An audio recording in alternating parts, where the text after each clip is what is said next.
はいどうも、ホルモン島田チャンネルのぶっちゃ島です。いつも動画ご視聴いただきありがとうございます。今日は大事なお話があります。なのでこんな形で緊急で動画を撮らせてもらってます。ホルモン島田のオリジナルの調味料第一弾として大変反響いただいてました自家製の生焼肉だれをこちらをさらなるリニューアルのために一旦販売を中止しました。今回、10月の9日にリニューアルして新しく、商品を発売する予定だったんですけど、見てください。ちょっと見えづらいかもしれないんですけど、こんな感じで、ちょっとラベルに傷ができちゃったり、こういった、剥がれてるような、ミスというか、が出ちゃいました。原因としては、今回和のテイストをこう出したくて、あとはこう、触り心地だったりで、和紙を採用したんですけど、ちょっとこの和紙が冷蔵にうまく対応してなかったらしくて、運搬の際だったりとか、箱から取り出す際に、この結露だったりとかで、ちょっとこう、擦れて、ラベルが傷ついちゃったり、剥がれちゃったり、こう、ずれちゃったりするようなミスが起きてしまいました。これはもう完全に自分たちの、ミスです。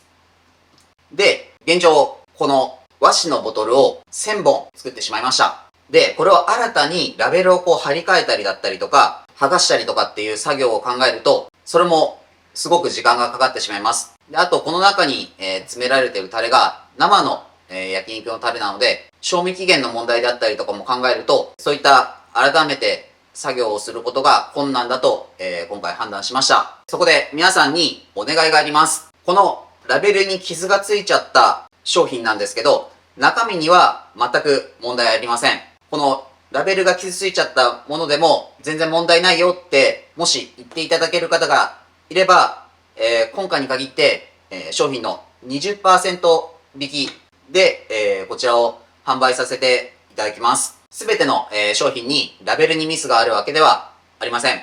で、全く傷のないものが手元に届く可能性もあります。傷がついたものがすべてっていう場合もあります。そちらはご了承ください。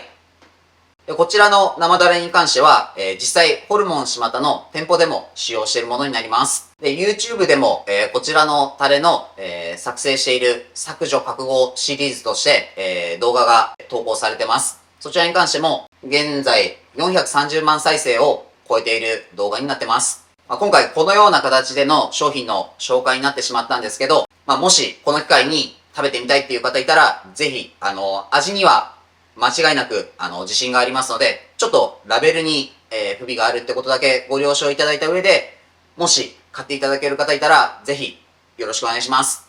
で、今回、この生焼肉だれを買ったとして、どうやって使ったらいいとか、わからないとか、今までも、タレの使い方の動画とか、どうやって使うんですかとかっていうコメントもたくさんあったので、この後、本編の方で、このタレの使い方について、何種類か料理も作ってますので、そちらも参考にした上で、もし使いたいなって思う方いたら、ぜひ購入していただけたら嬉しいです。それでは本編どうぞ。はいどうも、ホルモン島田チャンネルのぶっちゃ島です。今日は冒頭でもお話しした通り、ホルモン島田自家製の生焼肉だれの使い方をいくつかご紹介します。使い方は自由なので、これを参考に皆さん流にぜひいろいろアレンジしてみてください。加熱しない生だれだからこそのフレッシュなタレの美味しさをお楽しみください。それでは早速やっていきましょう。まずは王道、お肉の味付けです。ボウルに好きなお肉を入れて、生焼肉だれ大さじ1、パプリカパウダー少々、ホワイトペッパー少々、ごま油小さじ1を加えて全体をよく混ぜ合わせます。お肉のもみだれとしてタレを使用します。特に赤身のお肉などと相性がいいです。おすすめはカルビ、ロース、ハラミなどです。お肉に揉み込まず、漬けだれとして使ってもいいですが、お肉に揉み込むことでより味も染みてお肉が美味しく仕上がります。分量を調整してお肉と玉ねぎ、人参、ニラなどと漬け込んでプルコギ風にしてフライパンで焼くのもおすすめです。今日はせっかくなので炭火で焼いて食べてみます。いただきます。この味付けだけで本格焼肉を家で楽しめちゃいます。タレの染みたお肉が焼ける匂いはいつ嗅いでもお腹が減ります。お好みで漬けだれとして使っても抜群です。ここにおろしニンニクとかコチュジャンを足してもバカうまです。次は豚キムチを作ります。豚の細切れ肉 100g に軽く塩コショウを振って揉み込みます。ボウルに生焼き肉だれ大さじ1、コチュジャン小さじ1、ごま油小さじ1を加えてよく混ぜます。次にフライパンに油大さじ1を引いて豚肉を炒めます。全体の色が変わったら一旦お肉を取り出します。同じフライパンで玉ねぎを炒めます。玉ねぎがしんなりとしたら肉を戻し入れ、キムチを 100g 加え炒めます。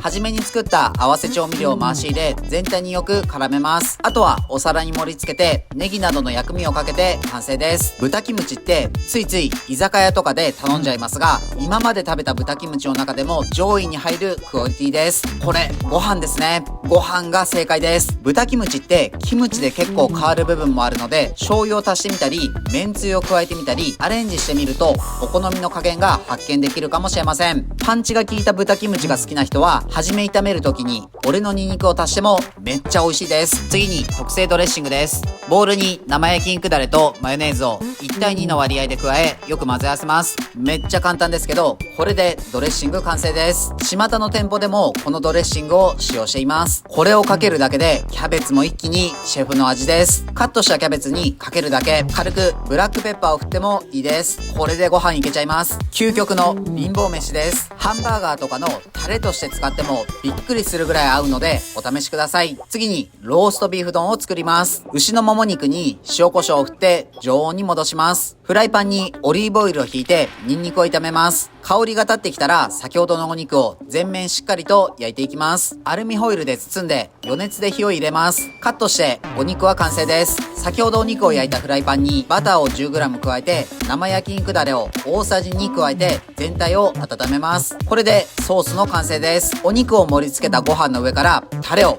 ドバッとかければローストビーフ丼の完成です。バターのまろやかな風味とニンニクや生姜、フルーツの甘さのある生焼き肉だれが組み合わさることで材料としてはシンプルだけど本格的なソースに仕上がっています。このタレかけるだけでご飯いけちゃいますね。育ち盛りのやんちゃな少年もこれを食べたらにっこりです。次はヤンニョムチキンを作ります。ボウルに鶏もも肉を入れ塩コショウを振って下味をつけます。30分くらい冷蔵庫で置いておきます。水気を切って片栗粉をまぶして衣をつけます。170度くらいの油の温度で4分から5分揚げていきます。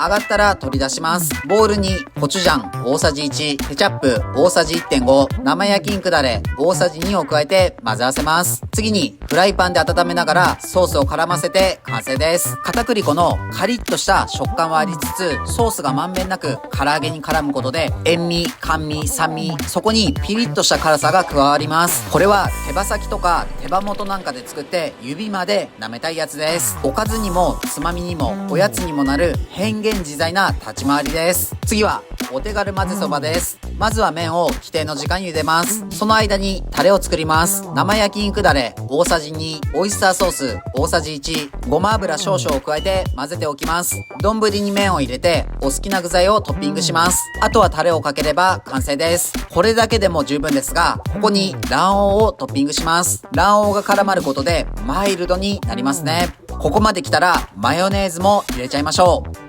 ジャンク。1+1+1 イコール4。ただただ足し算したはずなのにうまさの数値増えてます。極めつきはニンニクたっぷりタレチャーハンです。お好きな量のニンニクを潰します。フライパンに油大さじ2を引いてニンニクを加えて炒めます。軽く焼けてきたら溶いた卵1個を加えます。ご飯茶碗1杯を入れて全体をよく炒めます。胡椒を少々振って生焼き肉だれ小さじ2、醤油小さじ2を加えて塩で軽く味を整えます。万能ネギ1つかみを加えて最後にごま油を少々入れて炒めれば完成です。肉なんていりません。ニンニクがあればもう満タイです。これは進む。スタミナつけたいならこれ食っとけって感じです。まだまだ紹介したいレシピが山ほどありますが、今日はこの辺で。皆さんのレシピなどあればぜひ Twitter でハッシュタグ俺の生焼き肉だれ島田で投稿してください。今日も美味しかったです。ごちそうさまでした。はい、本日の動画は以上です。最後までご視聴ありがとうございます。タレの使い方いかがでしたか？気になるレシピなどあれば動画内で今後紹介させてもらうかもしれません。自分たちは群馬県前橋市と高崎市でホルモン島田というホルモン屋をやっています。群馬には美味しいお肉を食べられるお店がたくさんあるので、もし群馬に来た際はいろいろ探してみてください。この動画がいいなと思いましたらチャンネル登録、高評価よろしくお願いします。